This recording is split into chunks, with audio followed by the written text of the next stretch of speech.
He also received the B.C. Roy Award. B.C. Roy Award is given to teachers for their excellence in the work, and this was also recognized by the nation, and for which he was given the B.C. He was also respected, and let's say he was elected as the president of the Association of Surgeons of India, the second largest body second largest membership body with the membership, and he became the president at a very young age.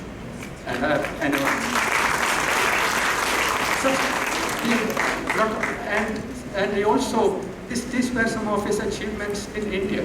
Overseas, like I told you about the formation, which has recognized his contributions. He was also awarded the Order of the British Empire, and he was knighted, and he was given this award at Windsor Manor, Windsor Castle, by Prince Charles.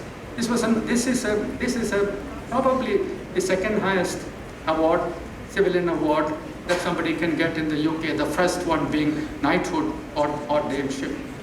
But that is a significant recognition by the UK government.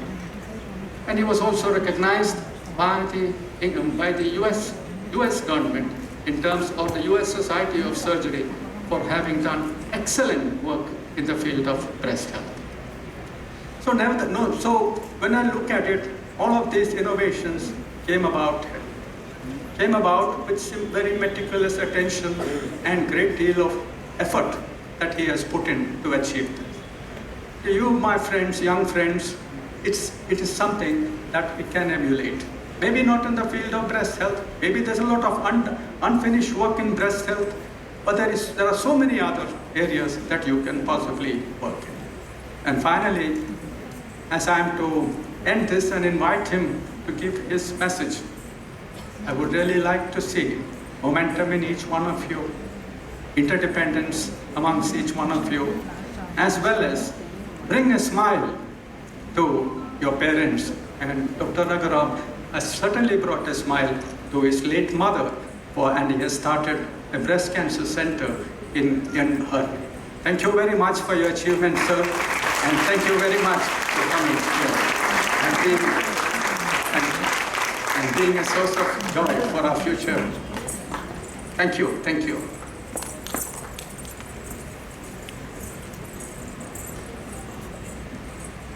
Thank you, sir, for your ever-inspiring words of wisdom and motivation. To be inspired is good. To be an inspiration is great. And to have an inspirational personality amongst us is truly an honor.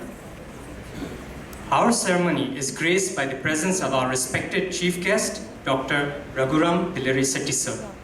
I request Dr. Rohit Kiran Fadnis, Assistant Professor, Department of General Surgery, to kindly give us a formal introduction to sir.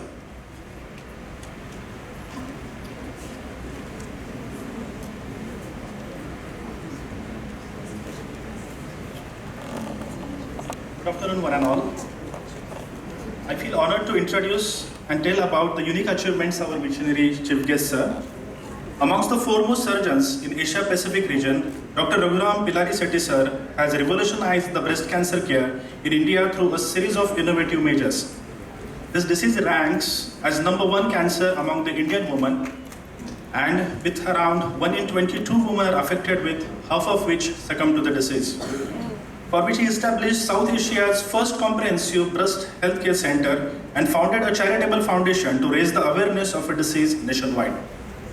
He implemented South Asia's largest population-based screening program in the southern Indian states of Telangana and Andhra Pradesh. This program is currently being rolled out nationwide.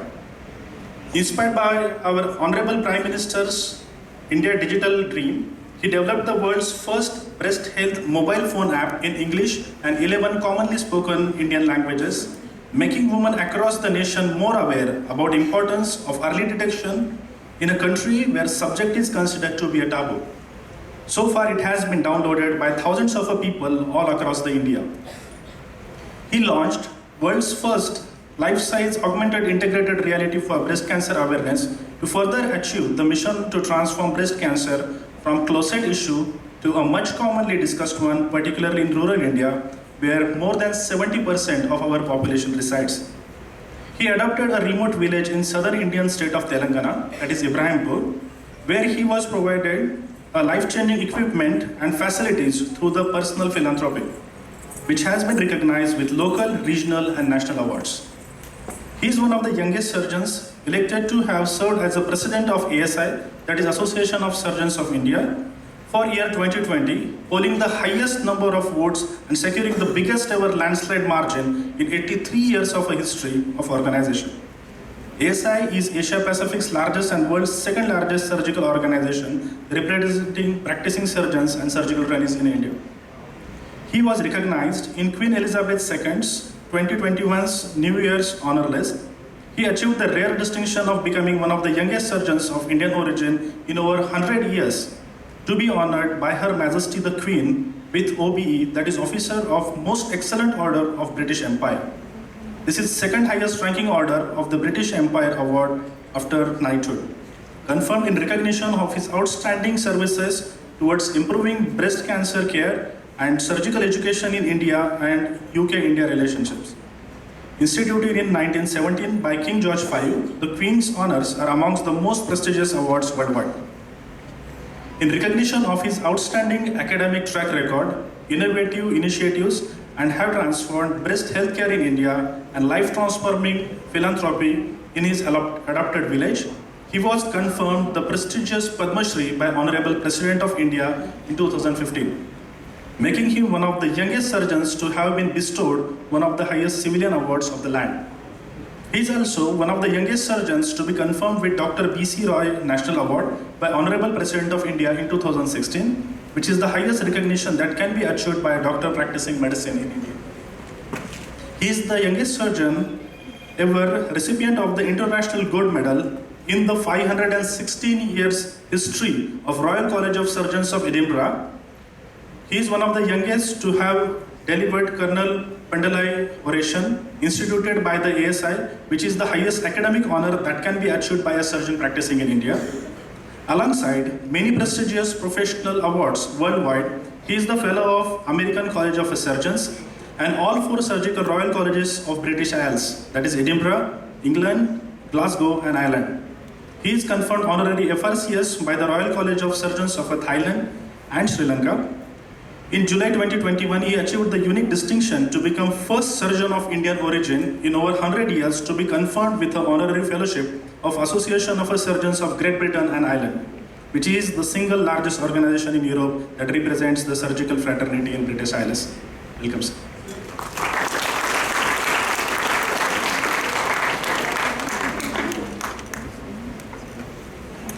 Thank you very much, Professor Dilip Matai, Ms. Saparna Reddy, for your very kind remarks. My dear friend, Sridhar, whom I have known for a number of years in the Association of Surgeons of India, distinguished faculty at the Apollo Medical School, the batch of 21, and most importantly, your parents who have gathered here.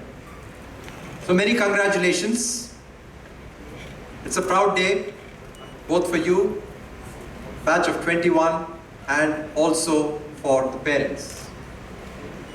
Whilst I was reflecting as to what I should be saying, I thought I shall focus upon ethics, communication skills, human values, and what to me means success. I shall begin by invoking the blessings of Dhanvantri. As all of you know, the Hindu god of medicine, an avatar of Vishnu, and the phrase which has been there for a long time immemorial, Vaidyo Narayano Harihi. What does it mean? It means, in simple terms, that the doctor is as good as God or equal to God. He is Lord Narayana and he is Lord Hari. And when someone suffers from a disease, medicine is like a sacred water from Ganga, and the doctor is Lord Narayana himself and Lord Hari. So, Vaidyudu, Daiva Swarupudu. You must be recognizing this picture. Hippocrates, 2,400 years ago, what he said then matters very much now, and it matters forever. When you see a patient, you will be seeing patients from year one. Consider them as human beings with emotions, not as a subject matter. If you do that from day one, you won't go wrong. And you have entered a very noble profession, and may I say the noblest of all the professions that exist in this world. Why? Because we get an opportunity to touch lives at every moment in our own lifetime. And one of the important components of the Hippocratic Oath is to keep the good of the patient as the highest priority. And what I mean by that is, I'll give an example what it means. The trust. Never ever underestimate the trust that the patient places in you when he or she visits you. Please remember that a patient is a stranger.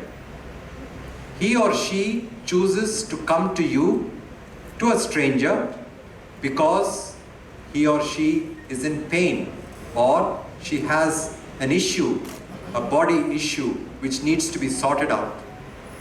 And he or she will disclose information that she or he may not have shared with his family members or her family members.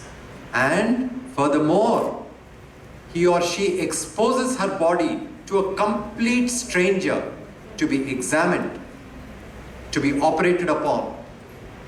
Who else will get this honor? Even God does not have this kind of privilege. So please understand the kind of privilege that you have when a patient walks into your office, and that is trust with which he or she comes to you.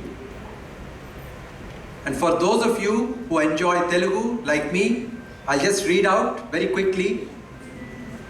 Neeti lekunna jagati vikhyati ledu, నీతి లేకున్నా మదికి సంప్రీతి లేదు, నీతి లేకున్నా ఆత్మకి జ్యోతి లేదు, ఏదియునో నీతికిల సాటి రాదు మనసా.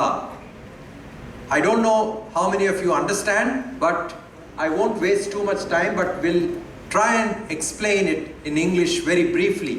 What it means is, however good, great, greatest you may be, however talented, intelligent and superhuman being you may be, if you are not ethical, not just in medicine, but I think in all aspects of your life, in all aspects of your life, if you are not ethical, then none of these things really matter at the end of the day when we leave this world.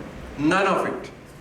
You may be the richest person on earth, but if you don't have ethics, none of it matters. And the last line in that poem nails it. Nothing in life can match Niti, ethics. And I think you're at a very impressionable age. I think you have to work very hard. I'm sure you will. And you have a passion to excel, very, very important. And I'd just like to convey to you that the practice of the art and science of medicine is not meant to be competitive. It's common to get sucked into this private practice. I'm sure you're far away from it, but I'm just bringing this to your knowledge. I'm sure you have this knowledge already, but you've got 5 years to go before you finish your MBBS and many more years to go before you finish your subspecialization. But if this is ingrained in you, that you will not be a rat in this rat race. Rat race is for rats. It's not for us, particularly as doctors. It's very important not to stoop to unethical practices. Majority of us don't. Minority do. And it is just because of this minority that the medical profession has got a bad name in the country, which to a large extent was recovered by the COVID pandemic. Paying kickbacks, giving incentives, please no. That should be ingrained within you, that if you are ethical, people may criticize you, people may be jealous of you, but they can never point a finger at you that you are not ethical, and that's what matters at the end of the day. A doctor, as a doctor, you take away the pain and sufferings of various patients who come to you, and you bring happiness to them. In bringing happiness to them, it brings happiness to you as well.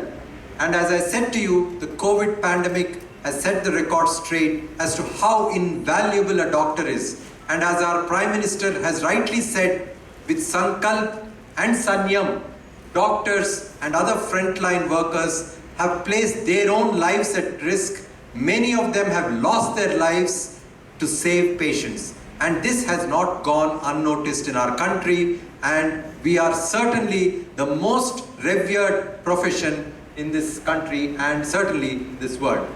There are many reasons people become a doctor. The most important reason, of course, is your own calling. And the pathway to become a doctor is not an easy one. I can assure you, you have got 4.5 years to go. You've got these various subjects to clear, and certainly you will become a house surgeon, and then you will move on to postgraduate studies. Some of you will become general practitioners. But I would like to emphasize that your quest for knowledge, as Dr. Dilip Mathai said, the momentum, you should not lose the momentum in your life. Lifelong learning is very important. The moment you stop learning, the moment you stop reading, as Dr. Dilip Mathai said, he reads an hour every day. So impressive. At the age of 70, he does that. I think it